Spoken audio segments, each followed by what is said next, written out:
Good morning. I have the honor today of presenting the Honorable Judge Javier Vargas from the Family Court at the State of New York in Kings County.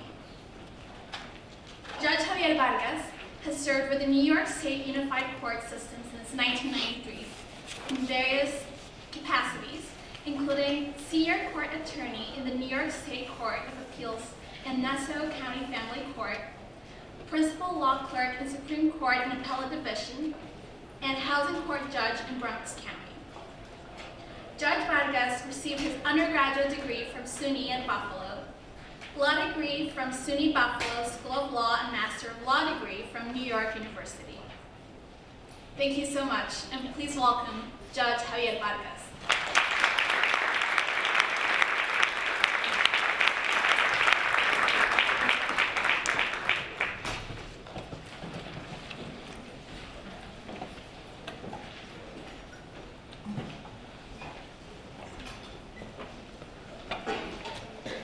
Good morning, everybody. Good morning.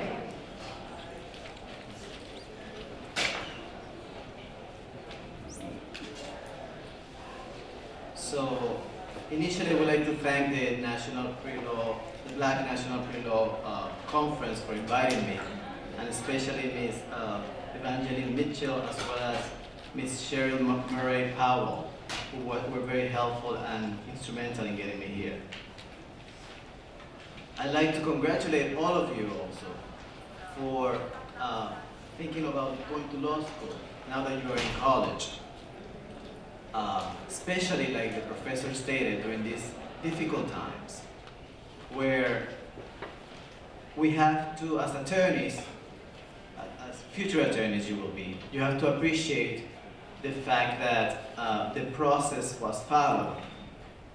That people that felt that they were disenfranchised selected the candidate that they felt was in their best interest to do so. Whether we disagree or agree with that, at least the process was followed. And what that can teach us as college students, as law students eventually, is that we don't always get what we want. We have to be patient and follow the process, and eventually you will be getting what you want. And that is the story of my career as a judge now, is perseverance. You have to persevere, because maybe you're not gonna get it the first time, sometimes not even the second time, not even the third time, like happened to me. But you will eventually get it. I'm especially impressed because of you as people of color, and in this new reality, we're facing so many issues in our life, and it is indeed essential to start planning for law school as soon as you can, because we have to start saving money. We have to work on our personal statements, as the prior panelist stated. We have to get some work experience and smooth out our path through the law school. My path to the bench, on the other hand, wasn't as well planned. While I was in high school, the most important goal for me was just to graduate with decent grades, so I can at least get into college. I was lucky enough to have parents and siblings that encouraged me to continue to pursue a higher education. And they told me, if you want the nice clothes, if you want the nice car, if you want to live in a nice place, you have to pursue that education. You have to at least go to college. Another underlying motivator for me was that in high school, I was always called the sissy boy. I was called, we stand in St. Pato. And that really pushed me to prove to people, no, I can be more than that. I can be a professional, I can be respected, and here I am before you as a judge.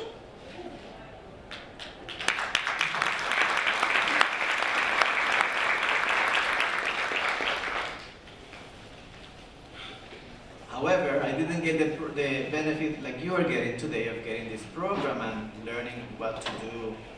I just saw people on TV, Perry Mason.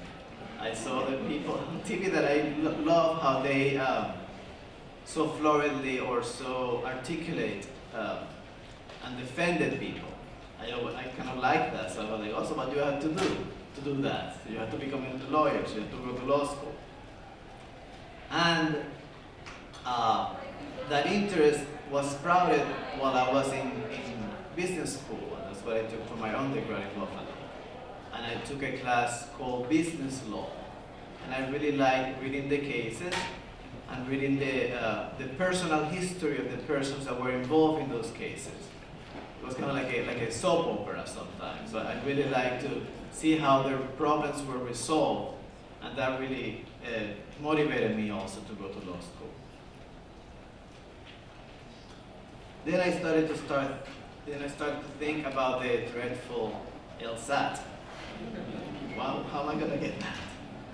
So what I did is that I practiced. I gathered some money and I took a course for the LSAT, and I also got some books to practice for the LSAT, and I'm sure that you have been told that as well. It's important to practice for that exam, because some of the questions do repeat themselves sometimes, and then you will have like a rhythm as to how to answer the questions and do it in an expeditious way. It is also very important to get, there are several non-profit organizations like Aspira New York and the Hispanic National Bar Association, as well as Metropolitan Bar Association, which provide help and programs for the LSAT. So you should explore them at the programs that they have. It is also very important to get some summer work experience. Like the panelists previously stated, that most of the new traditional is non-traditional.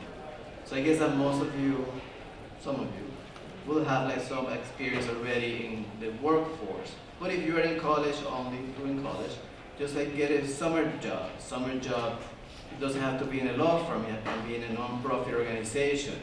Some place that you can like help people and then be able to advocate for people.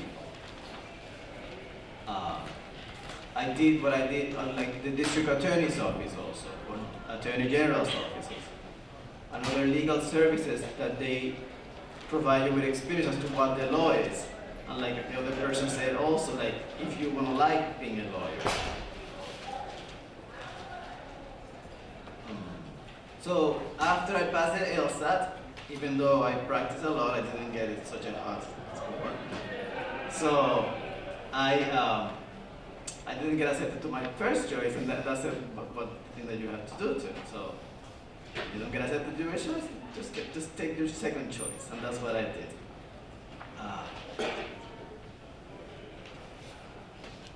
After law school, I couldn't get a job when I graduated. So what I did is I continued studying, and I continued studying here. I went to NYU and did my master's in law degree. And after I did that, more opportunities arose for me. So I was able to clerk. I didn't know what clerks are also. I just learned that in law school. A law clerk is a person that helps the judge to write the decisions, or they write memos for the judge to be able to tell them what the law is and how they should decide a case. They also conference cases for the judges, so they are very instrumental for my work. They deal with complaints, they deal with litigants that are disgruntled about my decisions, they talk to them. So a law clerk is kind of like a behind the scenes person for the judge. And I learned about that in law school, like last year. And because again, like I didn't have many mentors at that time. So then I applied to, and I got it. So I started as a law clerk in the Court of Appeals. That experience, I really love to do the research and the writing. And that experience really prepared me to become a judge. Because not only was I exposed, the good things about clerkship is that you're exposed to several different areas of the law.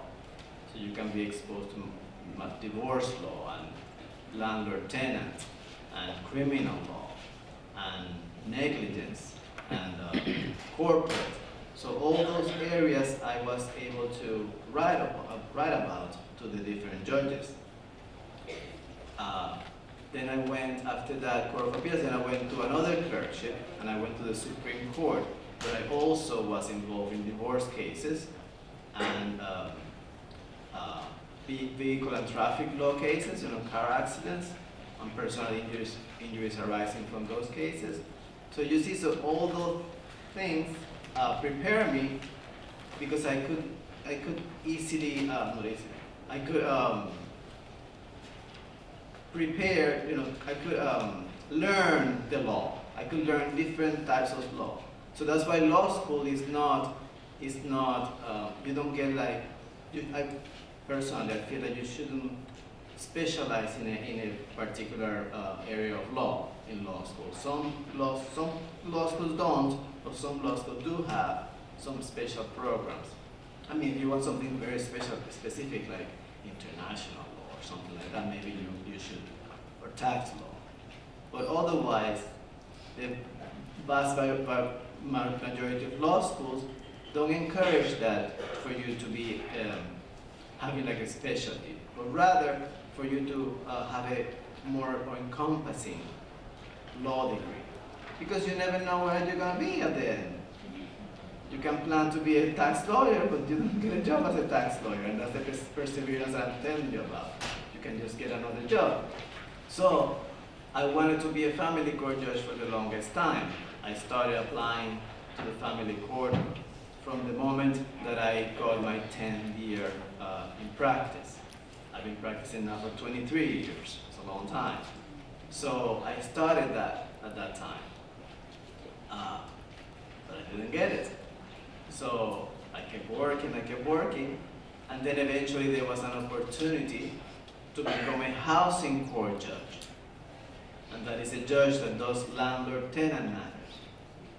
And I didn't do that much of landlord-tenant matters in my career. I did it, but just a little bit, just maybe wrote a report or did some research for the judge. But I did not practice in that law. However, with a good fortune, God's help, I did get it. I did get the housing court. And I was there for 2 years in housing court in the Bronx. And I loved it. I really was very happy. Helping most of the cases in the housing court are landlord-tenant matters, and there are people that they're called non-payment cases, and they are where the landlord is suing the tenant because he or she is not paying. So most of the cases that I got, I will get like an exorbitant amount of cases every day, like 80, 70 cases every day that I have to resolve. But most of them was just to try to get them to pay, like how long do you need to pay?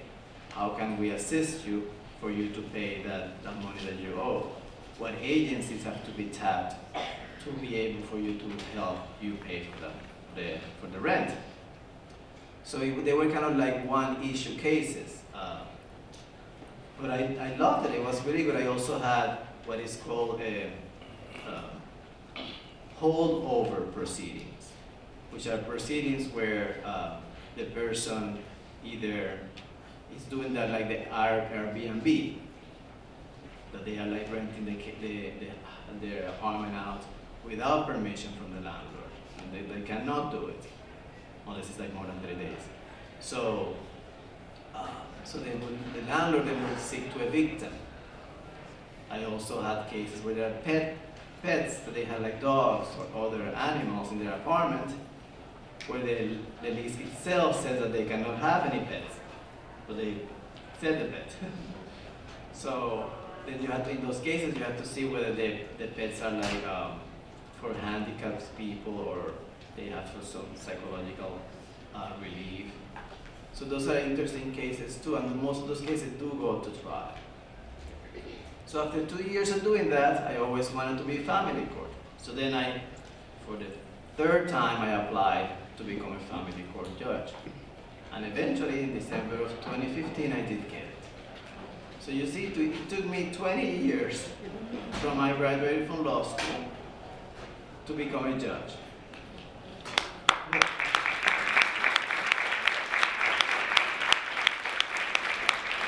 So it's perseverance. You will, now I'm doing what I do now is that I love is custody visitation and family offense proceedings. So again, during my career, I did some family law, but I didn't specialize in family law. You know, I did so many different things, but your preparation as a lawyer, that's what it's all about, is to be able to research and read the cases and be able to prepare an argument for your client in whatever law you happen to be. So, as I'm doing, like as I said, I'm doing custody visitation matters. So there are like parties fighting to have the custody of the children. They also have family offense proceedings where lately, usually it's like couples that are fighting or have been involved in domestic violence. We also have non-traditional couples, like gay couples, and lately, what I have seen a lot is a lot of elderly, the parents. Because of the job situation, the child comes back to the home, and they are being disrespectful or even sometimes violent to the parents that took him back. So I'm getting a lot of those cases which are very troubling to me. But we try to resolve them. Most of those cases are resolved by then just the person leaving the home. You have to go out on your own. But in conclusion, what I want you to get from my lecture is that you have to persevere. And even if you don't get into law school this time, the next time you will. And like they also said that you should wait a year sometimes if you don't feel that you are like ready at that moment. So persevere with your dreams, and that's what I have to tell you. I waited for 20 years and eventually I got my dream. So thank you for listening to me.